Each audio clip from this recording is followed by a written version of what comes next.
Shalom, selamat pagi Bapak Ibu Saudara. Kiranya kasih dan anugerah Tuhan turun atas kita sekalian. Saya izin tidak pakai masker ya, karena kadang suaranya katanya tidak terdengar kalau pakai masker ketika pelan. Bapak Ibu Saudara yang dikasihi oleh Tuhan, hari ini kita mau melanjutkan lagi apa yang kita sudah pelajari minggu yang lalu tentang kehidupan seorang anak Allah yang sejati. Kenapa harus ada kata sejati? Karena dalam kehidupan sehari-hari pun kita tahu banyak hal yang menyerupai, banyak hal yang mirip, dan terkadang barang yang menyerupai, yang mirip, yang sebetulnya adalah palsu, imitasi. Terkadang casingnya, luarnya jauh lebih bagus dan jauh lebih meyakinkan. Seperti itulah juga kehidupan seorang Kristen. Kalau kita membaca dalam Matius pasal 25, ada 3 perumpamaan di sana. Dan 2 perumpamaan yang kedua dan ketiga itu bicara tentang hal yang serupa, tetapi tidak sama. Yang pertama adalah 5 anak dara yang mereka sama-sama menanti, mereka sama-sama melayani. Tetapi karena mereka tidak menyiapkan diri dengan lebih baik, maka mereka kehilangan kesempatan untuk selama-lamanya. Bayangkan jika kita berjuang dari awal, bersusah payah dari awal, tapi ada hal yang kita abaikan karena kita anggap sepele. Dan di hari terakhir, di menit yang terakhir, ketika tidak ada kesempatan lagi, maka baru kita menyadari. Seperti itulah 5 anak dara yang tidak bijaksana. Dan kemudian perumpamaan yang terakhir berbicara dari 3 perumpamaan itu, bicara tentang sekelompok orang yang satu hari berdiri di hadapan raja untuk dihakimi, diadili. Sehingga itu juga disebut penghakiman yang terakhir. Dan ini bukan untuk orang-orang yang namanya tidak tertulis dalam kitab kehidupan, tapi ini orang-orang yang sungguh mencengangkan kita, karena mereka serupa. Sekelompok yang disebut kawanan kambing, sekelompok lagi disebut kawanan domba. Dan mereka terpisah karena ada hal yang mereka abaikan. Mereka hanya mau melakukan yang baik, mereka hanya mau melakukan yang mereka anggap berguna, sesuatu yang menurut ukuran mereka pantas untuk mereka perbuat. Kebaikan mereka hanya tertuju kepada pribadi, level manusianya, status orangnya. Sehingga ketika mereka melihat ada orang-orang yang sangat memerlukan, tapi tidak sesuai dengan gambaran yang ideal dalam pemikiran mereka, mereka tidak melakukannya. Sehingga Tuhan berkata, waktu aku lapar, waktu aku sakit, waktu aku kedinginan, waktu aku di penjara dan seterusnya, kamu tidak melayani aku, kamu tidak memberikan pertolongan kepadaku. Dan itu mengagetkan mereka. Sebab mereka kemudian menjawab, kapan kami melihat Tuhan sakit? Kapan kami melihat Tuhan kedinginan karena tidak punya pakaian tebal, pakaian hangat? Kapan kami lihat Tuhan kelaparan? Kapan kami lihat Tuhan di penjara? Kata Tuhan, apa yang kamu tidak lakukan untuk orang yang paling hina ini, berarti kamu tidak lakukan itu kepadaku. Waktu Tuhan katakan mengasihi Tuhan dan kemudian mengasihi sesama, itu berarti di dalam diri sesama kita manusia, dari orang yang kita anggap paling mulia sampai orang yang kita anggap hina dina, rakyat jelata, maka sesungguhnya di dalamnya ada Tuhan. Sehingga ketika orang mengasihi sesamanya dengan tulus, Allah Bapa di sorga menerimanya sebagai sebuah ungkapan kasih kepada dirinya. Jika kita tidak melayani sesama kita dengan tulus, karena Tuhan mengajarkan kita, maka sama saja kita tidak melakukan itu kepada Tuhan. Itu sesuatu yang harusnya kita pahami selama kita hidup. Karena kalau terlambat, berarti kita adalah seorang Kristen yang pada akhirnya ternyata Tuhan berkata, hidupmu tidak seperti yang aku maksudkan, hidupmu tidak seperti yang aku kehendaki. engkau bukan anak Allah yang sejati. Saudara, karenanya kita mau melihat pagi hari ini sekali lagi tentang anak Allah yang sejati. Dan kita lebih melihat kepada ciri-cirinya. Dari ayat Yohanes 1 ayat 12-13 kita melihat bahwa semua orang yang menerimanya diberinya kuasa supaya menjadi anak-anak Allah, yaitu mereka yang percaya dalam namanya. Orang-orang yang diperanakkan bukan dari darah atau dari daging, bukan pula secara jasmani oleh keinginan seorang laki-laki, melainkan dari Allah. Kita mengulangi ayat ini lagi supaya kita ingat lanjutan dari khotbah kemarin yang belum selesai. Kita lihat bahwa diberi kuasa sebagai anak Allah, itu berarti ada hak hukum. Hak hukum yang diberikan Allah sehingga kita bisa disebut anak Allah yang sah. Ingatlah, pengakuan itu bukan datang dari kita. Kalau ada orang mengaku dirinya seorang anak dari seorang pria dan wanita yang tertentu dan berkata, "Pak, Bu, aku anakmu." Pengakuan sepihak. Betapapun inginnya dia, betapapun rindunya dia untuk menjadi anak dari orang itu, maka orang itu akan berkata, "Kamu siapa? Bukti apa yang kamu bisa tunjukkan bahwa kamu adalah anak-anak kami?" Dalam kasus tertentu, ketika kerumitan untuk pembuktian sampai pada hal yang paling mendasar, orang kemudian harus mengajukan tes DNA untuk membuktikan bahwa memang anak ini adalah anak pria dan wanita itu. Sehingga barulah disebut anak yang sah. Kalau orang Kristen menganggap dirinya anak Allah, itu sama saja dengan pengakuan sepihak. Tapi manakala Allah menyatakan bahwa kita adalah anaknya, maka itulah pengakuan yang sah. Sehingga kita tidak boleh hidup dalam pemikiran dan anggapan, saya sudah anak Tuhan karena saya ke gereja. Belum cukup. Saya sudah anak Tuhan karena saya seorang yang sudah dibaptis. Belum cukup. Walaupun itu langkah-langkah awal yang baik.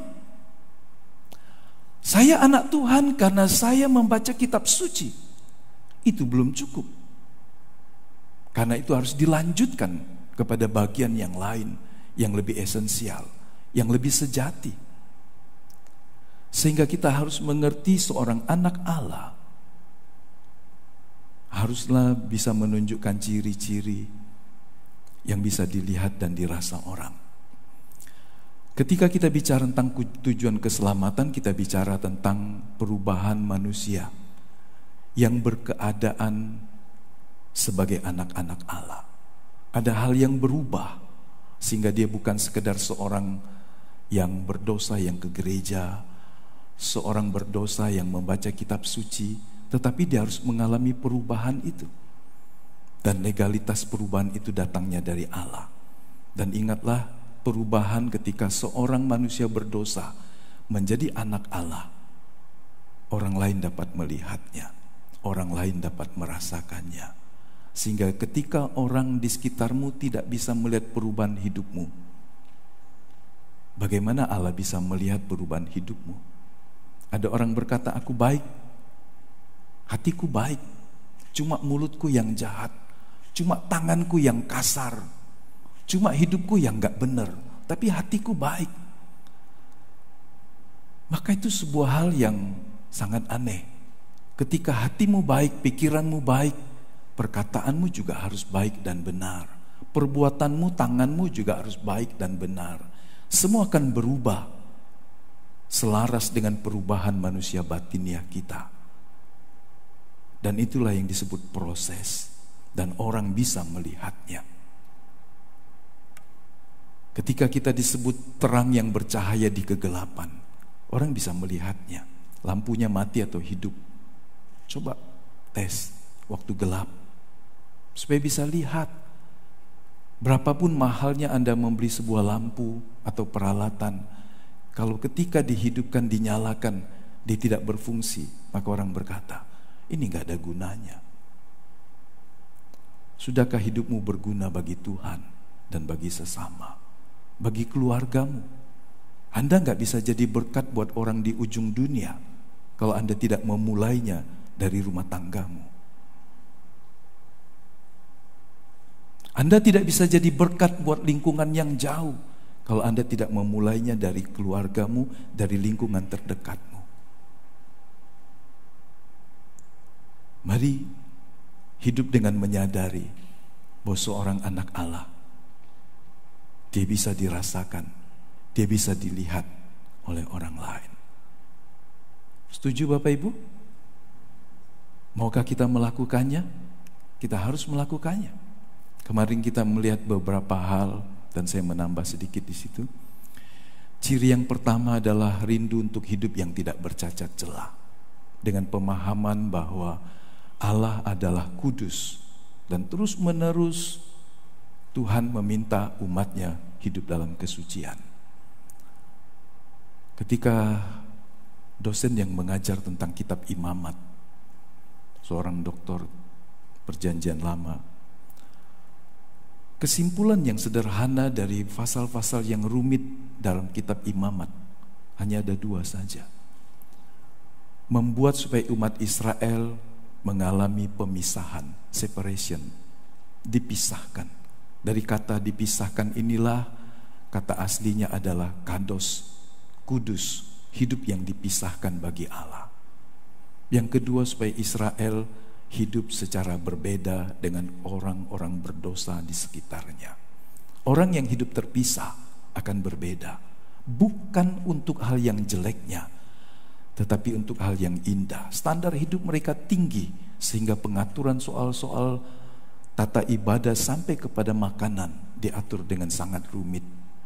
Hukum itu berlaku untuk Israel, karena Allah punya maksud supaya Israel bisa menjadi satu bangsa yang melaluinya Mesias lahir. Orang suka berkata, bagaimana membersihkan ruangan ini kalau alat pelnya, alat sapunya kotor?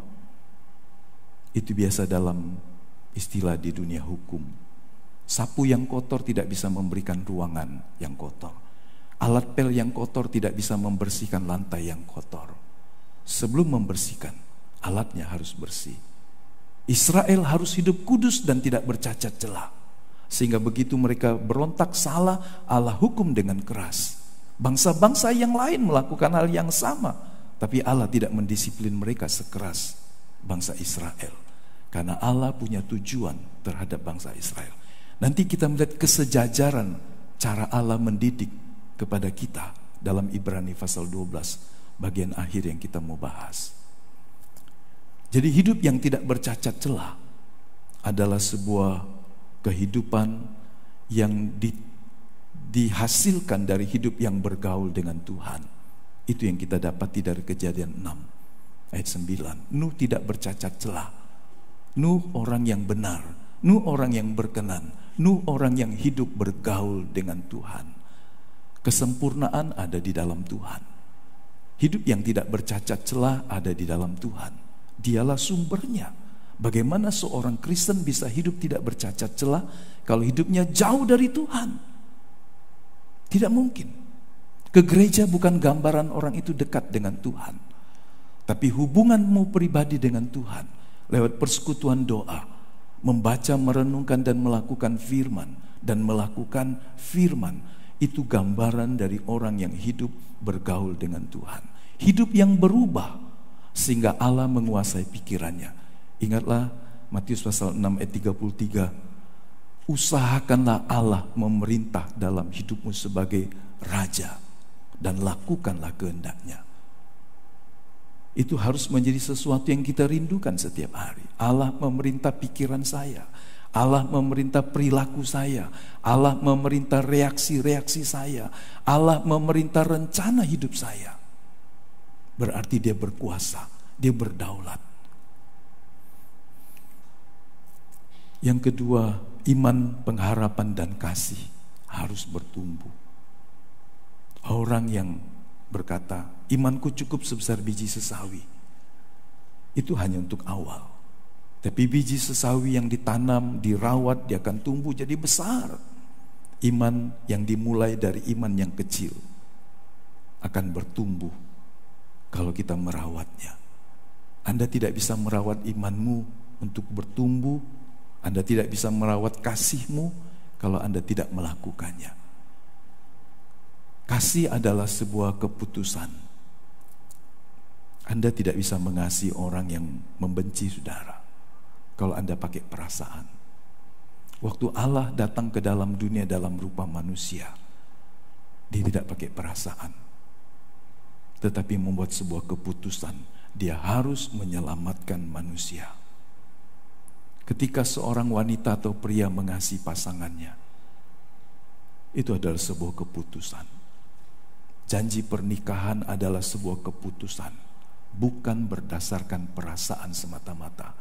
Satu hari perasaanmu goyang, satu hari perasaanmu berubah karena aksi atau tindakan dari pasanganmu, tapi reaksimu tetap konstan karena dibangun di atas dasar janji. Sehingga orang bisa berkata, kau boleh berkhianat, tapi aku tidak akan. Kau mungkin melakukan hal yang jahat kepadaku, tapi aku tidak akan membalas yang jahat kepadamu. Ini sebuah keputusan. Seperti itulah yang Tuhan katakan. Iman dan kasih dan pengharapan adalah 3 unsur penting yang kata 1 Korintus 13 ayat 13. Ketika pengetahuan kita lenyap, ketika semua nubuatan kita berakhir karena tidak sempurna, maka tinggal 3 ini. Ini harus ada. Orang Kristen yang tidak punya pengharapan dalam hidupnya akan Tuhan, untuk apa dia percaya kepada Tuhan? Iman dan pengharapan kepada Tuhan membuat dia kuat untuk hidup dalam dunia, meskipun dia harus menanggung penderitaan. Pengharapan. Tadi kita nyanyi, di bumi ini tidak ada satupun yang kita ingini kecuali Tuhan. Itu nyanyian yang tidak mudah, saudara, untuk kita lakoni. Betul? Anda tahu waktu kita nyanyi tadi, tiada yang kuingini di bumi, hanya Kau. Benarkah dia adalah yang kita anggap, kita perlakukan, kita tempatkan sebagai kebutuhan terbesar kita? Kita perlu uang, kita perlu makan, minum, pakaian. Tapi di atas itu semua, Tuhanlah kebutuhan terbesar kita.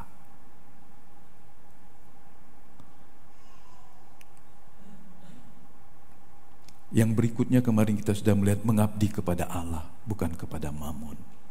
Mamon bisa bicara tentang harta, uang. Tapi Mamon juga bisa bicara tentang keadaan yang membuat kita nyaman, meskipun tingkatannya berbeda-beda.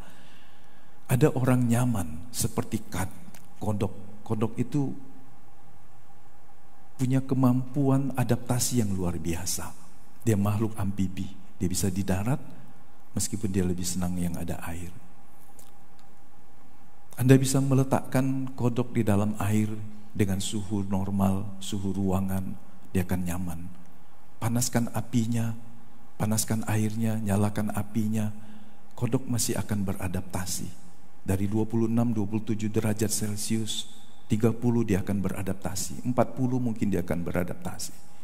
Tapi ketika suhunya menjadi lebih tinggi, lebih panas, mungkin dia sudah tidak bisa melompat lagi, karena kulitnya sudah melepuh, kaki dan ototnya sudah rusak, dan dia akan mati di dalam kuali panas yang perlahan naik suhunya.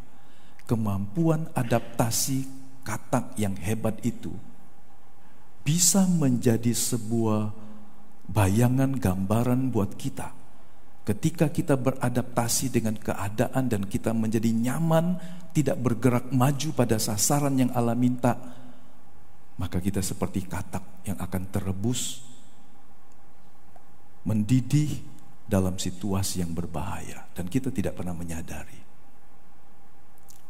Surat Yudas berkata begini, tarik mereka, rampas mereka dari api. Bisakah orang berjalan menuju api yang kekal, api yang menghanguskan, membinasakan tanpa mereka merasakan kengerian, suasana neraka yang semakin hari semakin dia dekati?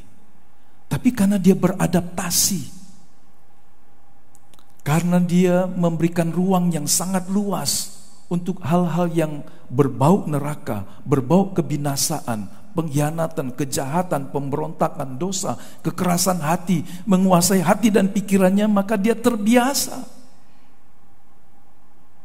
Sekalipun hidupnya ada di ujung maut, di dalam dosa, hidup jauh dari Tuhan, hidup berlawanan dengan Tuhan, tapi karena setiap hari dia terbiasa dengan itu, dia tidak akan merasa keanehan. Dan ketika dia mati dalam penghukuman kekal. Saudara, ketika kita dilahirkan baru, Allah memberikan hati yang baru, kata Yeskiel. Hati yang baru itu memiliki sebuah kepekaan. Ketika kita berbuat salah, Roh Kudus yang ditempatkan di dalam kita akan membunyikan alarmnya dalam hidup kita. Sehingga kita merasa tidak nyaman, kita merasa tegang, takut, khawatir, merasa bersalah, kehilangan damai sejahtera. Tapi ketika seseorang memadamkan alarm hatinya yang dibunyikan Roh Kudus, sekali, 2 kali, 10 kali, maka ketika dia melakukan hal yang jahat, yang salah, hatinya tidak berbunyi lagi. Alarm itu sudah padam. Jadi orang keras hati itu tidak pernah sekali jadi. Orang lembut hati juga tidak pernah sekali jadi. Itu sebuah proses. Melatih diri keras, melatih diri keras, melatih diri keras akan menjadi seorang yang keras. Karenanya Ibrani pasal 3, pasal 4 mengingatkan, jangan keras hati. Pada saat kita mendengar firman yang kita baca, yang kita renungkan, biarlah hati kita jangan keras. Ketika kita ditegur Tuhan lewat suami, lewat istri, lewat orang lain, bahkan lewat anak, jangan keraskan hatimu. Jangan terbiasa membantah dulu. Kita punya naluri membantah dulu. Enggak, bukan saya. Kenapa tidak belajar mendengar? Ini sebuah keterampilan yang harus diasah. Karena pada dasarnya naluri manusia kita akan menolak ketika tuduhan datang. Kita akan menyangkal. Meskipun kita melakukannya. Anda lihat ketika anak kecil bersalah dan Anda tegur dia. Beberapa anak yang terdidik akan berkata, iya, salah.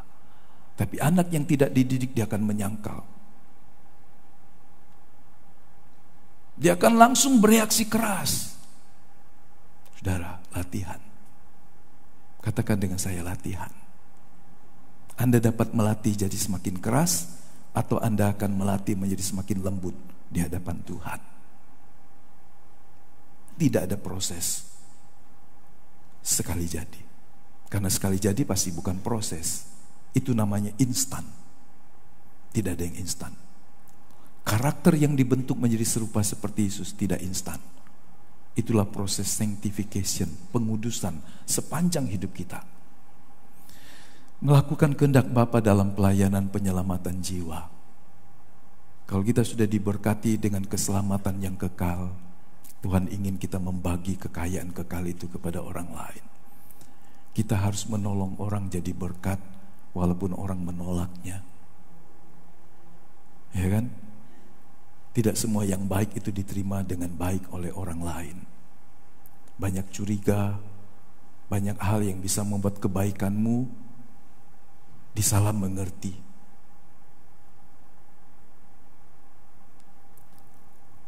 Tetapi di atas semua kebaikan yang harus kita lakukan adalah membagi kabar baik. Karena Anda akan bisa menolong orang yang lapar, yang susah, yang kekurangan uang, sesuatu yang harus kita lakukan membantu semampu kita. Tetapi ketika kita memberitakan kabar baik yang bisa mengubah dia, manusia berdosa, menjadi anak Allah, maka semua yang kita lakukan, baru kita akan berkata, luar biasa ketika manusia berdosa diselamatkan dan menjadi anak Allah. Jadi kita harus rela menerima didikan Tuhan. Ibrani 12 inilah yang kita mau lihat untuk lebih jelas lagi. Nah, perbedaan anak sah dan yang tidak sah adalah ayat 8. Harus mengutip teks aslinya karena dalam bahasa Indonesia agak sulit untuk membedakan anak-anak dalam usia tertentu. Contoh saja, kelapa muda berarti kelapa yang belum tua, begitu ya, harus dikasih keterangan. Tapi orang Jawa, dia nggak perlu menyebut kelapa yang masih muda. Ketika dia berkata apa? Degan. Degan, bukan degan pistol. Degan, oh itu artinya masih muda. Lebih muda dari degan apa? Orang bilang cengkir masih. Itu kalau dibuka, isinya cuma lendir-lendir, belum keras, belum enak untuk dimakan. Atau mungkin anak sapi. Ada istilah anak sapi yang umur tertentu, pedet. Jadi ada kekayaan bahasa tertentu yang perlu kita mengerti sehingga tidak harus panjang keterangannya. Bahasa Indonesia baik, dia menyerap banyak, tetapi banyak kekurangannya juga. Kita harus mengakuinya. Nah, ketika kita membaca teksnya, kita melihat kalimat ayat 8 ini, tetapi jikalau kamu bebas dari ganjaran yang harus diderita setiap orang, maka kamu bukanlah anak, tetapi anak-anak gampang. Anak gampang atau notoi, notos kalau dia tunggal, itu berarti ini anak yang tidak sah. Mari kita lihat perbandingannya. Bahasa Indonesia sehari-hari menjelaskannya lagi. Kalau kalian tidak turut dihukum seperti semua anaknya yang lain, ini berarti kalian bukan anak sah, melainkan anak yang tidak sah. Lebih jelas ya, anak gampang itu adalah anak yang tidak sah. Kalau orang Palembang mungkin G-nya diganti K ya. Ya, bahasa orang Palembang kalau nyebut anak gampang itu G-nya yang di depan diganti K. Itu berarti anak yang notoi, anak yang tidak sah. International Standard Version berkata, sekarang jika Anda tanpa disiplin apapun, maka Anda tidak sah dan bukan putra Allah. Kadang-kadang kita tidak mau menerima disiplin apa-apa. Saudara lihat rumah tangga yang tidak ada disiplin. Semua orang boleh melakukan apa saja. Rumah tangga itu pasti kacau. Anda lihat kalau di jalanan, di perempatan tidak ada disiplin, tidak ada hukum, tidak ada rambu, pasti kekacauan. Ya. Good News Bible, Modern King James menggunakan kata yang saya tidak translate. If you are not punished, chastisement as all his children are, it means you are not real children. Bastard. Bastard itu sama. Notoi.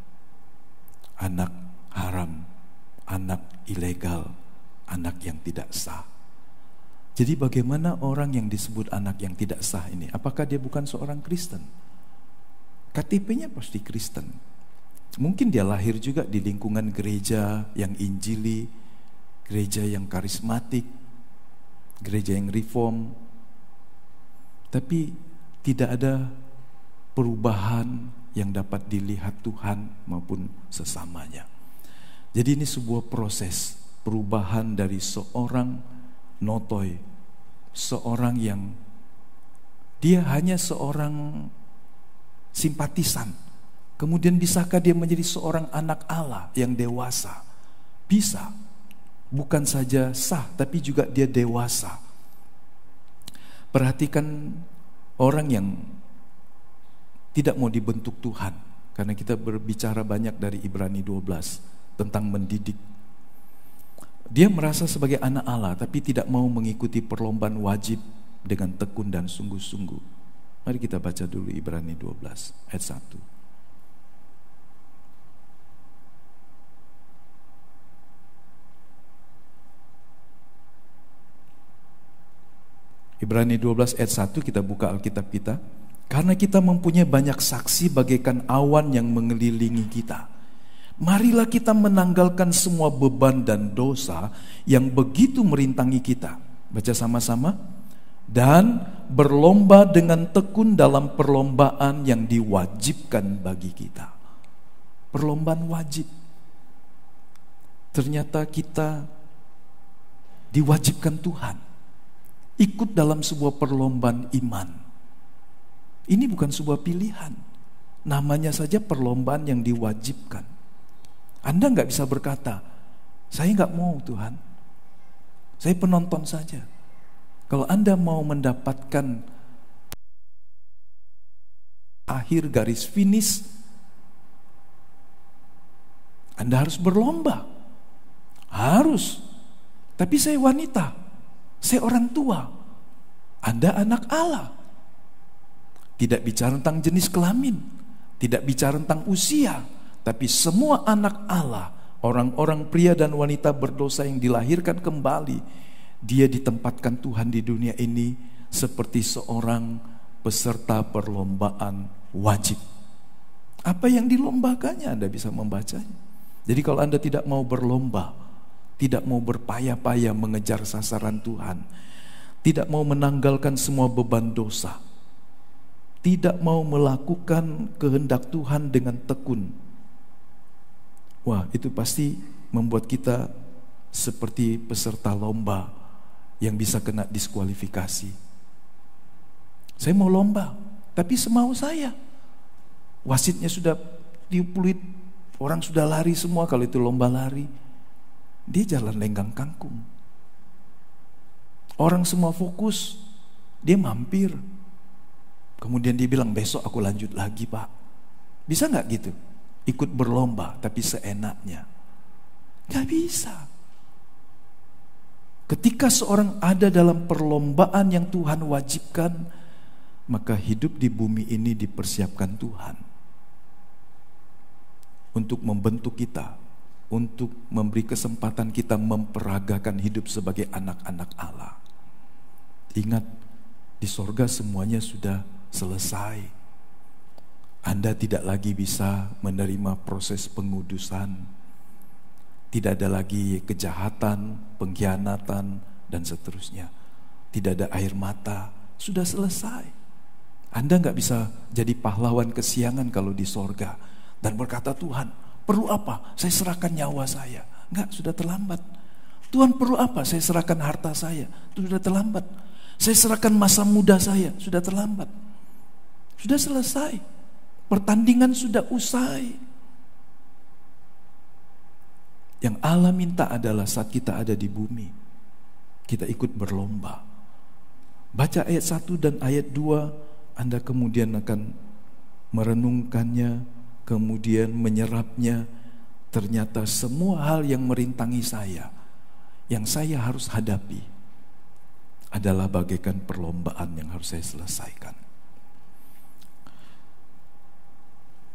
Saudara lihat seorang Notoi itu hanya fokus berjuang untuk perkara-perkara yang dia anggap sangat penting dalam hidupnya. Ingat, ini Notoi, anak yang tidak sah, yang Allah satu hari akan berkata kalau dia tidak berubah, kamu siapa? Kamu siapa? Siapa kamu? Wah, kenapa? Karena hidupmu beda. Kamu bukan anak Allah. Sudah lihat orang yang seperti ini, apa yang dia perjuangkan dalam hidupnya? Apa yang dia kejar mati-matian dalam hidupnya? Yuk kita baca sama-sama. Agak keras. Yang dicintai dan diperjuangkan dalam hidup seorang Notoi hanyalah perkara-perkara yang hanya berakhir di liang kubur. Kita tahu persis ketika kita mati kita tidak bisa bawa apa-apa. Tapi kenapa kita paksa? Hidup kita habis, tenaga kita habis, sukacita kita habis, damai sejahtera kita habis, hubungan dengan istri, dengan orang tua, semuanya kita habiskan, geser semua karena ada prioritas yang kita kejar. Padahal kita tahu satu hari kalau kita mati itu juga ditinggalkan. Banyak orang demi mencapai karir, dia harus menggeser orang, sikut orang, fitnah kiri kanan, supaya dia bisa dipercaya. Itu sesuatu yang dalam dunia jadi sesuatu yang biasa. Tapi anak Allah, Allah bisa memakai hidup untuk naik dengan cara yang benar. Meskipun berliku, meskipun panjang, dan sekiranya tidak ada promosi sekalipun, kita bisa berkata, enggak apa-apa, tapi saya sudah maksimal melakukan apa yang menjadi tugas saya. Jangan hanya mengejar, memperjuangkan sesuatu yang Anda tidak bisa bawa ke dalam kekekalan.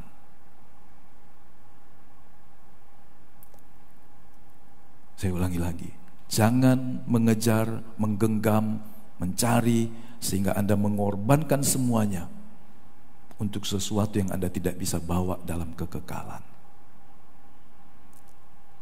Camkan itu, saudara.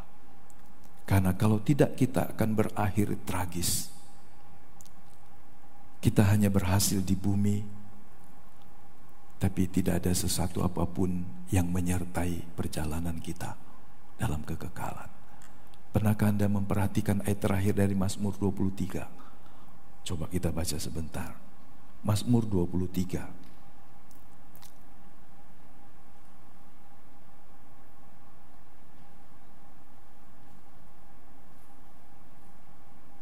Ayat yang ke-6. Kita baca sama-sama kalau dapat. Mazmur 23 ayat yang ke-6. Kebajikan dan kemurahan belaka akan mengikut aku seumur hidupku, dan aku akan diam dalam rumah Tuhan sepanjang masa. Jadi sepanjang masa itu di rumah Tuhan, di kerajaannya, di rumah Bapa di sorga. Dan ketika kita berdiam di rumah Tuhan sepanjang masa, kebajikan, kemurahan Allah menyertai engkau. Menyertai itu secara literal kita bisa berkata di belakang kita, kan? Yang mengikuti kita. Apa yang mengikuti kita di belakang kita ketika kita ada sampai di rumah Bapa? Kebajikan dan kemurahan dari Allah. Rindukah saudara menjalani sebuah hidup pertandingan iman ketika berakhir ada yang ngikuti engkau? Kebajikan dan kemurahan Allah menyertai engkau sampai yang terakhir, bukan di batas kuburan. Berapa banyak orang dibacakan biografi yang menakjubkan di pekuburannya, sehingga orang kan berkata, wow, ini seorang yang hebat yang pernah hidup di bumi.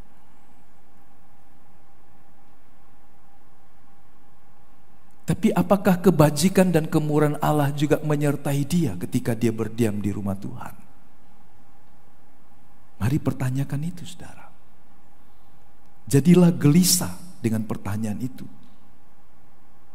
Kalau hidupmu berakhir, apakah kebajikan, kemurahan Allah yang akan menyertai? Jangan-jangan nanti sebagian orang justru diikuti dengan penyesalan. Kenapa saya bodoh? Kenapa saya bodoh? Kenapa saya hanya mengejar sesuatu yang saya tidak bisa bawa? Ada satu ayat lagi, saya mau ajak kita baca. Sebentar ya. 14:13 atau 13:14? 14:13. Wahyu pasal 14 ayat 13. Saya suka terbalik-balik.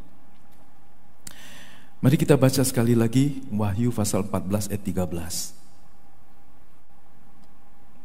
Kalau Raja Daud dalam nubuatan Roh Kudus menyampaikan hal seperti itu, maka Yohanes yang melihat di ujung dari semua, ketika semua selesai, di ujung kehidupan manusia di bumi. Mari kita baca sekali lagi Wahyu 14 ayat 13. Dan aku mendengar suara dari sorga berkata, tuliskan, berbahagialah orang yang mati dalam Tuhan sejak sekarang ini. Sungguh, kata Roh, supaya mereka boleh beristirahat dari jerih lelah mereka, karena segala perbuatan mereka menyertai mereka. Perbuatan apa yang bisa sampai ke dalam kerajaan sorga kalau bukan 1 Korintus 15:58 di sana? Sampai itu 1 Korintus 15:58. Semua jerih lelah kita, semua usaha kita di dalam persekutuan dengan Kristus tidak sia-sia. Jadi apa saja dari yang kecil sampai yang besar yang kita lakukan dalam persekutuan dengan Kristus, berarti di dalam tuntunan dan penyertaannya, di dalam kehendak dan pertolongannya, semuanya menjadi tidak sia-sia.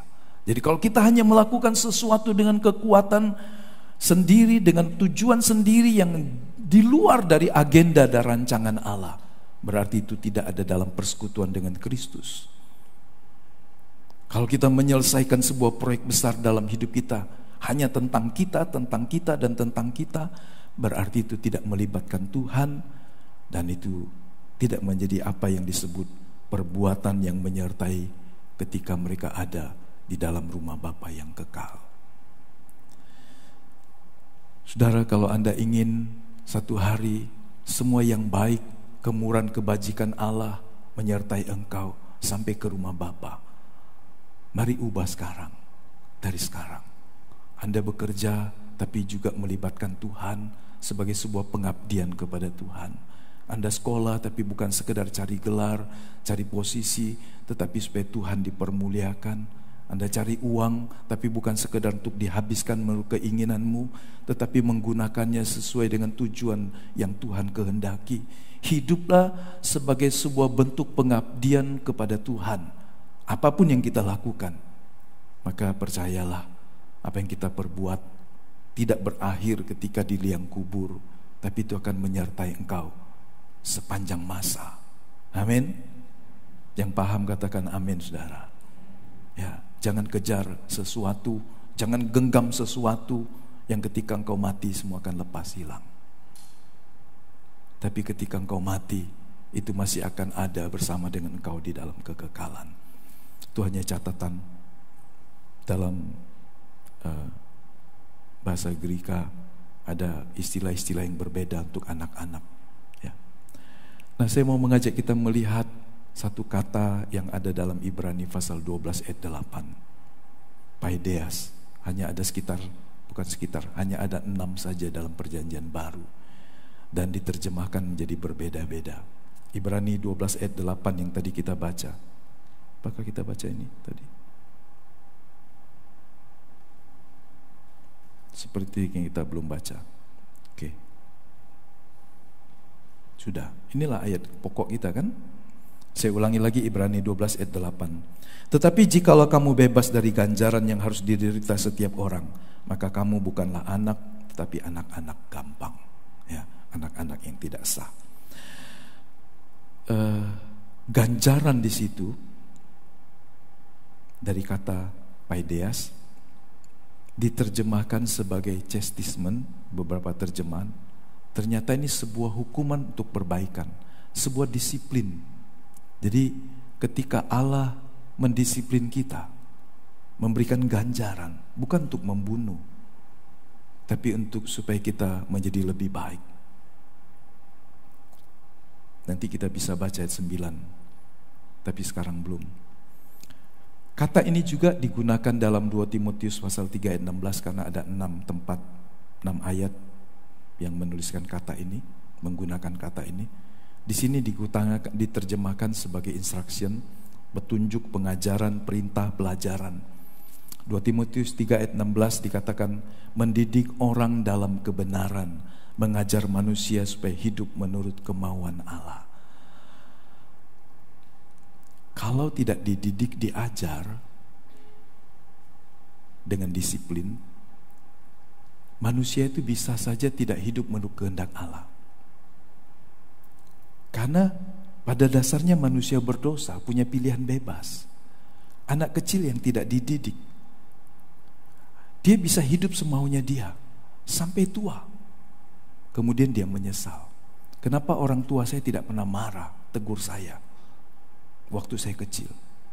Saudara, nanti Anda disesali kalau anakmu tidak pernah engkau didik, engkau tegur, engkau ajar. Hanya karena engkau berkata, kasihan masih kecil, biarlah dia pilih apa yang dia mau. Jangan. Anda harus mengarahkan yang benar.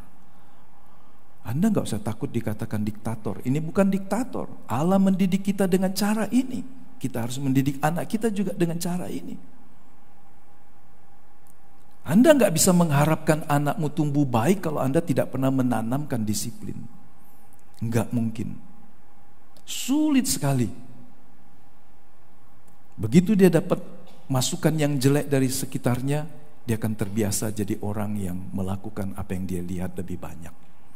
Anda didik baik saja, kalau dia punya pengaruh yang luar lebih jelek, lebih banyak, lebih dominan, dia akan jadi seperti anak yang di luar. Sehingga orang tua kadang berkata, aku gak pernah mengajari kau nak begini.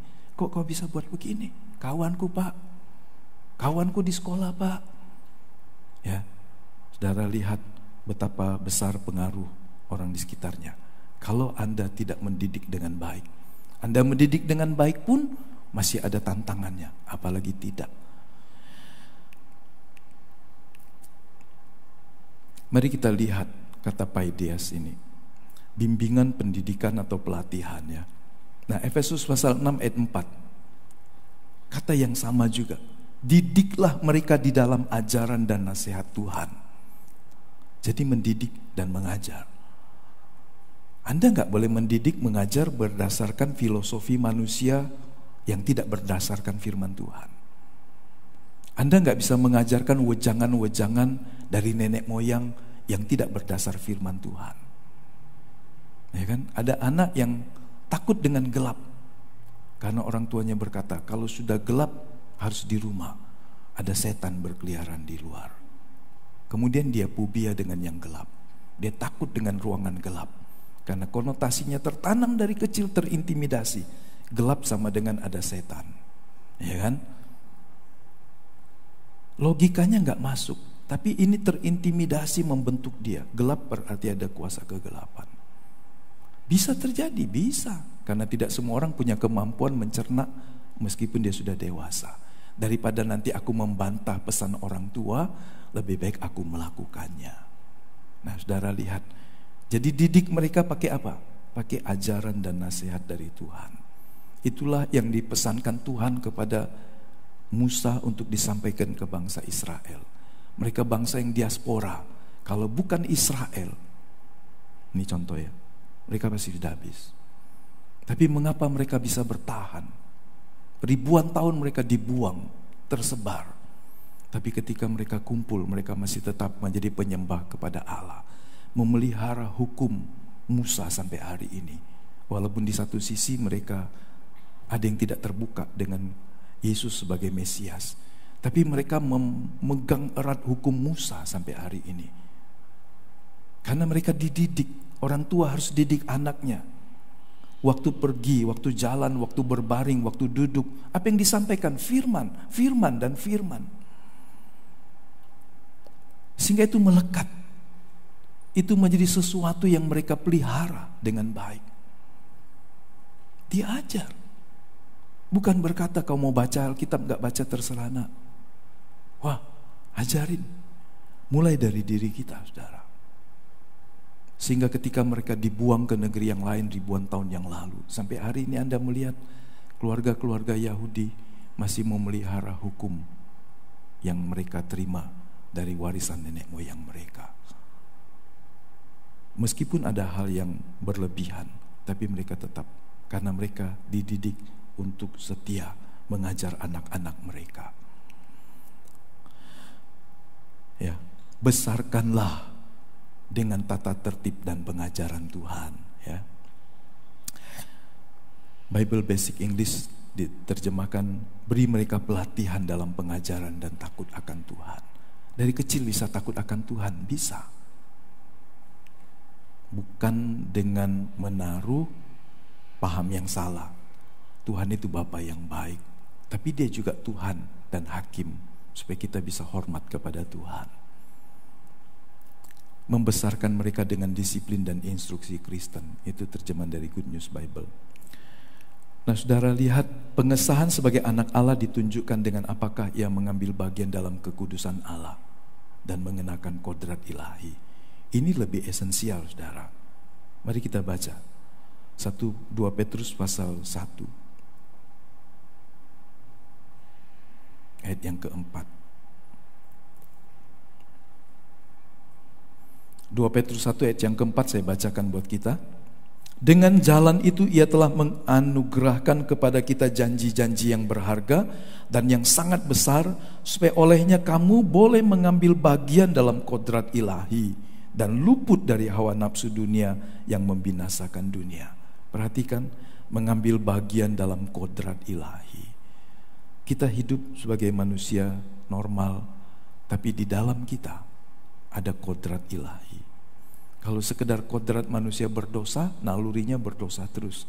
Ada kesempatan berbuat dosa terus. Ada kesempatan untuk menyimpang terus. Tidak ada pun akan dicoba menerobos. Itu naluri manusia berdosa. Melanggar. Kejadian pasal yang ke-6. Kecenderungan hati manusia terus membuahkan yang jahat. Jadi itu kecenderungan manusia dosa. Orang berkata itulah sinful nature.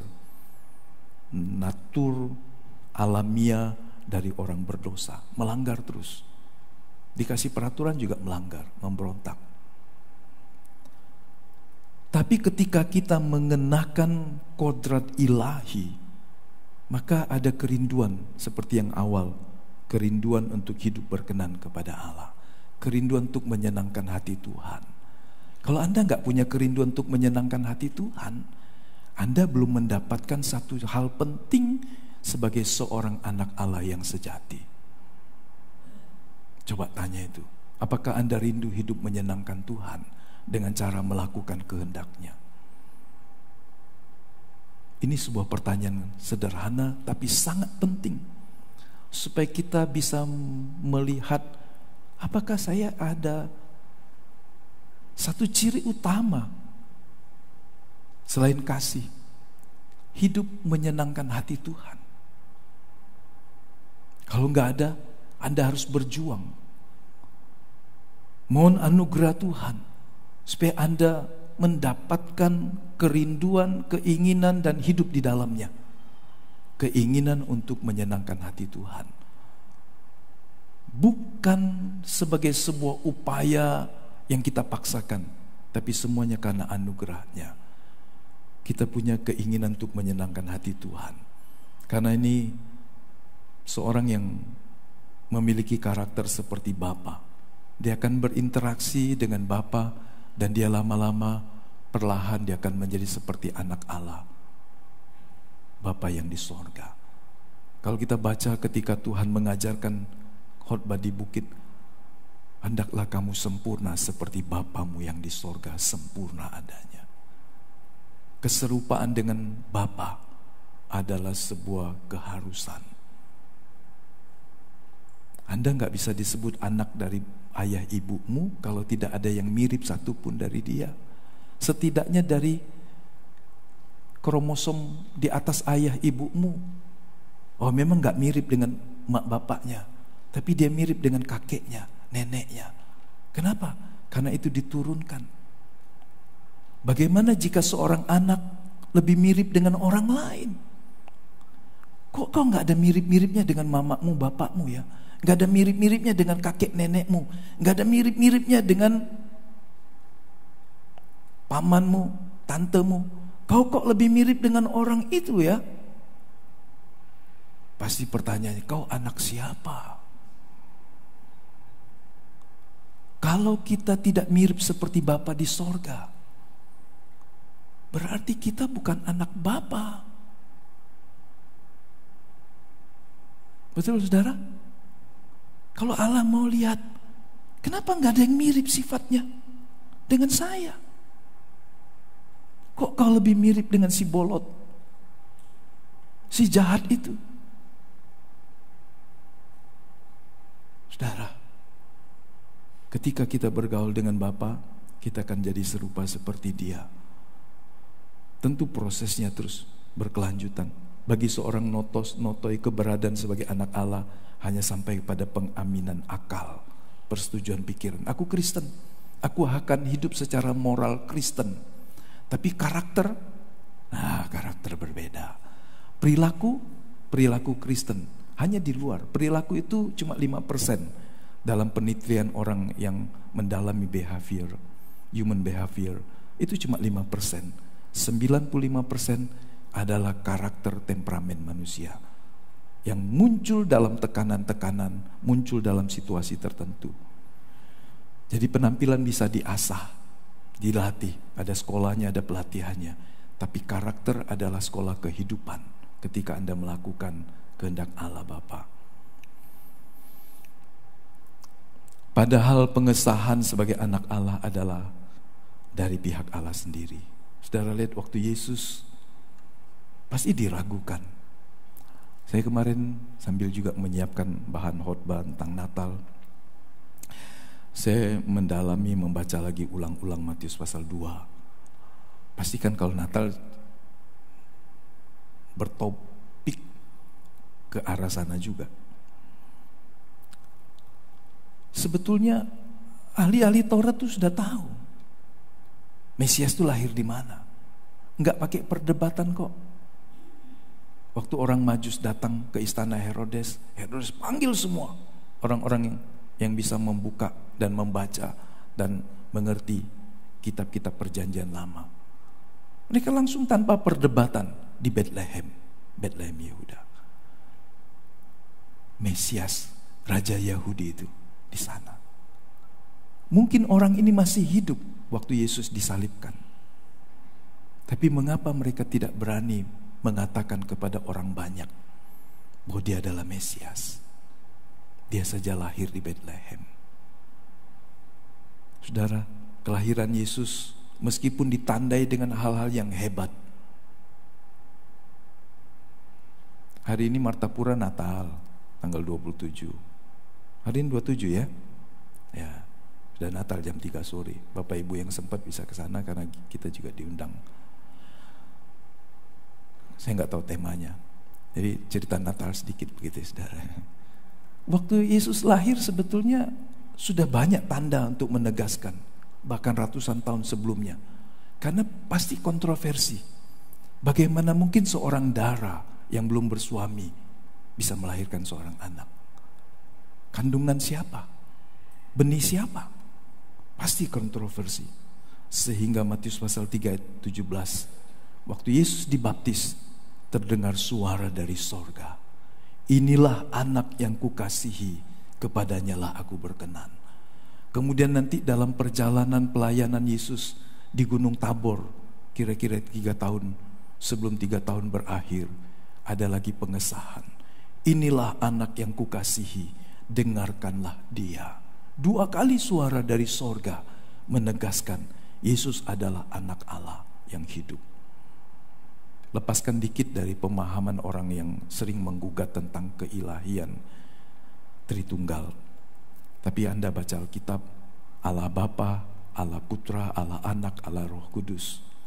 3 pribadi dalam satu. Gak usah peduli dengan apa kata orang di luar dari ajaran Alkitab. Yesus mendapat sebuah penegasan Allah dalam rupa manusia ini. Inilah anak yang kukasihi, kepadanya lah aku berkenan. Kenapa? Kenapa itu harus suara dari sorga? Yesus membuktikan dengan hidup dan melakukan kehendak Bapa. Tapi konfirmasi sorga harus ada. Dan Yesus menerimanya 2 kali.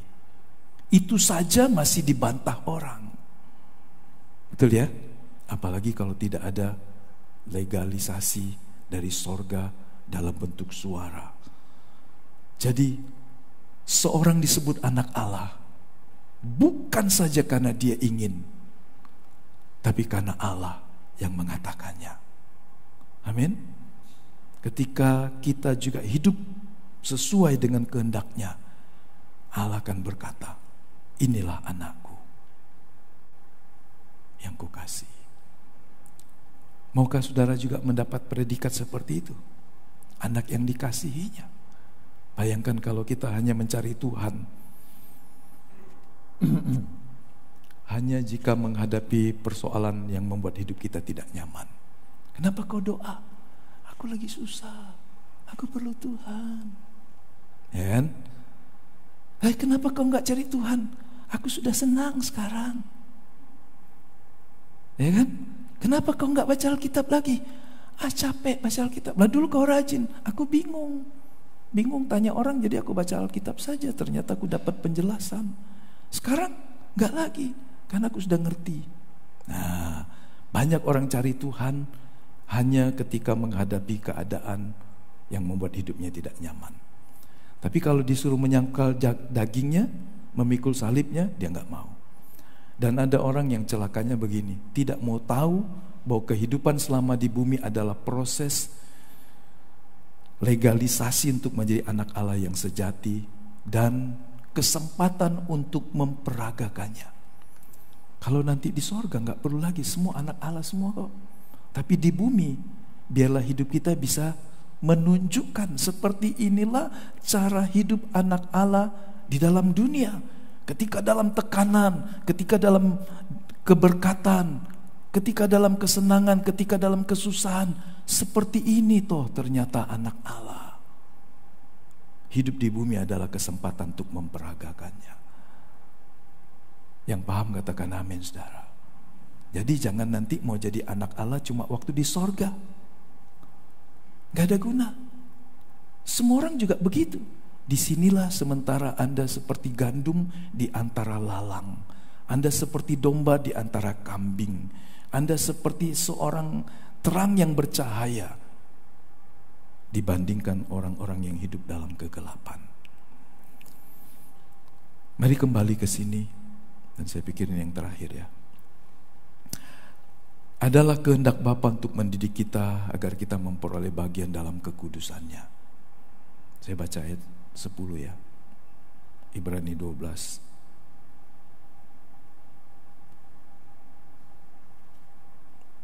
Ibrani 12 ayat 10. Sebab mereka, tadi kita baca ayat 9, sebab mereka mendidik kita dalam waktu yang pendek sesuai dengan apa yang mereka anggap baik. Tetapi dia menghajar kita untuk kebaikan kita supaya kita beroleh bagian dalam kekudusannya. Saudara lihat orang tua itu kan punya konsep. Nanti kalau aku punya anak udah umur SD, aku bekali dia semua dengan semua les-les sampai anaknya ada hari tanpa les. Ya kan? Dari sekolah pulang ke rumah, ayo makan, les. Ya kan, di les dia cuma tidur, di sekolah dia tidur. Ada anak kecil digenjot, begitu paksa dia, sehingga ada orang berkata dulu, Anda bisa mengujinya masih sama enggak? Anak Indonesia umur kelas 4 SD lebih pintar dari anak sebaya di Amerika. Anak dijejali semua. Tapi nanti sudah lewat ke atas, kita terbiasa hafal semua. Harus dihafal. Tapi mereka diajar untuk berpikir logis, memecahkan masalah dan seterusnya. Kadang orang tua punya konsep, anak saya SD, SMP harus sekolah internasional. Wah, paksa dia. Hubungan antara anak dengan orang tua dirusak, diputus. Katanya demi pendidikan anak. Nah, saudara lihat, mari menguji ketika Anda membuat pilihan-pilihan yang menurutmu baik. Tapi uji, apakah anak ini bisa jadi anak yang terayomi dengan baik. Ketika Anda memisahkan masa-masa yang penting buat dia bertumbuh dalam didikanmu. Ada waktu anakmu tidak bisa lagi engkau didik karena dia sudah lebih dewasa. Dia akan hidup seperti yang dia serap dari apa yang dia lihat dan dia dengar. Dan Anda gak bisa lagi masukkan nilai-nilai itu. Ada waktu yang kita bisa berkata terlambat mendidik anak karena cara-cara di luar dari yang kau keingini sudah membentuk dia. Jadi hati-hati. Nah, Ibrani 12 ayat 10 ini berkata, orang tua mendidik kita dalam waktu yang pendek sesuai dengan apa yang mereka anggap baik. Apa yang mereka anggap baik terbatas. Ada orang tua yang saya tahu mengeksperimen anaknya. Dia ingin anaknya cerdas, dikasih semua vitamin dan obat, melampaui dosis yang bisa diterima oleh anak. Karena dia bukan seorang dokter, dia bukan seorang farmakolog, dia bukan seorang yang ngerti tentang efek samping dari obat atau vitamin yang keras ini untuk anak. Loh, anaknya jadi ngawur, saudara. Anaknya bertumbuh jadi ada yang aneh. Saudara, hati-hati, saudara. Anak bukan eksperimenmu, ya kan? Ini anak, kasih ini makanannya. Dia gak bertumbuh. Dulu satu hari waktu saya Tanya ke dokter, dokter, kalau vitamin ini boleh nggak untuk anak umur segini? Terlalu keras Pak katanya, yang lain aja. Oh jadi ada hal yang untuk anak terlalu keras, terlalu berat. Jadi kalau kita paksa terus dalam jumlah yang banyak dan terus menerus sepanjang tahun, anak ini bisa saja tumbuhnya agak berbeda. Karena kita mendidik menurut apa yang kita anggap baik. Padahal kita punya pengalaman tidak multidisiplin. Kita cuma tahu dari baca ini, sempelin sini, baca ini, masukin sini. Padahal kita belum tentu tahu semua. Tapi Tuhan mendidik kita sudah pasti supaya kita memperoleh bagian dalam kekudusannya. Wah, jadi kita dididik Bapa itu apa? Melalui kesulitan, melalui peristiwa dan pengalaman hidup yang menyenangkan tidak menyenangkan, melalui berkat. Jangan pikir berkat itu bisa membuat kita lebih dekat dengan Tuhan. Iya, tapi bisa juga membuat kita jauh dari Tuhan. Kesulitan bisa membuat kita dekat atau menjauh. Terserah keputusannya kita. Kalau kita anggap berkat adalah anugerah dan kesulitan adalah kutuk, maka waktu ada kesulitan kita jauh dari Tuhan. Tapi waktu diberkati kita lupa Tuhan. Wah, bahaya saudara. Keberhasilan dan promosi yang kita terima itu juga bisa membuat kita lupa Tuhan. Hati-hati ya. Jadi dalam situasi apapun Allah sebetulnya ingin mendidik kita. Sebetulnya bukan kesulitannya, bukan kelimpahannya, bukan kekurangannya, tapi reaksi kita terhadap didikan Tuhan itu penting. Kalau orang mau mengambil bagian di dalam kekudusan Tuhan, kodrat ilahi, waktu Allah izinkan kesulitan, dia akan belajar bergantung dengan Tuhan. Waktu Allah memberkati dia semakin bergantung kepada Tuhan. Bisa enggak? Bisa, karena kita adalah anak Allah. Amin. Oh masih ada ya? Masih ada, ini terakhir saudara. Saya taruh terakhir di sini. Ya saya nggak ulas lagi. Jadi ada orang yang menolak didikan Tuhan. Pertama karena terjerat rayuan dunia. Ingat ini saudara. Yesus saja digoda dengan 3 godaannya. Iblis membawa dia ke atas gunung yang sangat tinggi, memperlihatkan kepadanya semua kerajaan dunia dengan kemegahannya dan berkata kepadanya, semua itu akan kuberikan kepadamu jika engkau sujud menyembah aku. Kepada Yesus saja iblis berani nantang, apalagi kepada saudara. Saudara mau dunia, dalam genggamanmu sembah dia. Ya. Yang kedua, terjebak dalam rutinitas dan siklus hidup. Apa siklus hidup? Kalau sudah besar, kawin, nanti punya anak, urus anak, cucu, kemudian mati. Ya kan? Siklusnya gitu aja. Cari Tuhan. Oh nanti kalau aja sempat di sela-selanya. Ada orang pikir siklus hidupnya hanya seperti itu saja. Rutinitas terjebak terus dari pagi sampai sore. Kapan cari Tuhan? Gak sempet. Nah, yang terakhir itu tragis, tapi lain hari saja kita baca. Lukas 12:20. Ini pinter. Dia menghasilkan sebuah kekayaan dengan usaha, dengan kerja keras tanpa melanggarnya. Tapi konteksnya dalam pasal 12 itu, Yesus itu diminta oleh seseorang yang ketika dia mendengar ajaran Yesus, dia bilang begini, Tuhan, saudaraku itu mau bagi warisan. Coba Tuhan tengahi, nasihati saudaraku.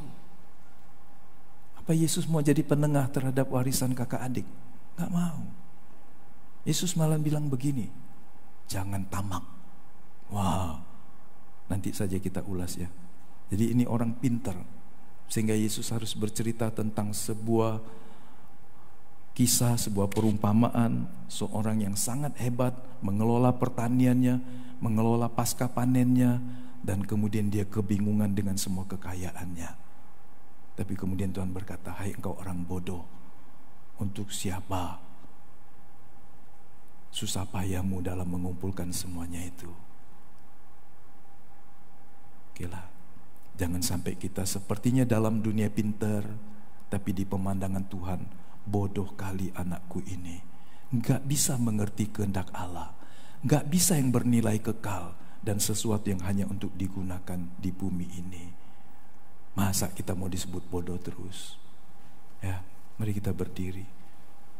Minta hikmat dari Tuhan, supaya ketika kita menjalani hidup dari pagi sampai malam, kita mengerti bahwa kita tidak hanya hidup untuk sesuatu yang fana, tapi di dalamnya ada kekekalan, dan Tuhan disenangkan. Tuhan, ini doa kami di pagi hari ini. Tolonglah kami supaya kami mengerti bagaimana hidup seorang anak Allah yang menyenangkan hati-Mu.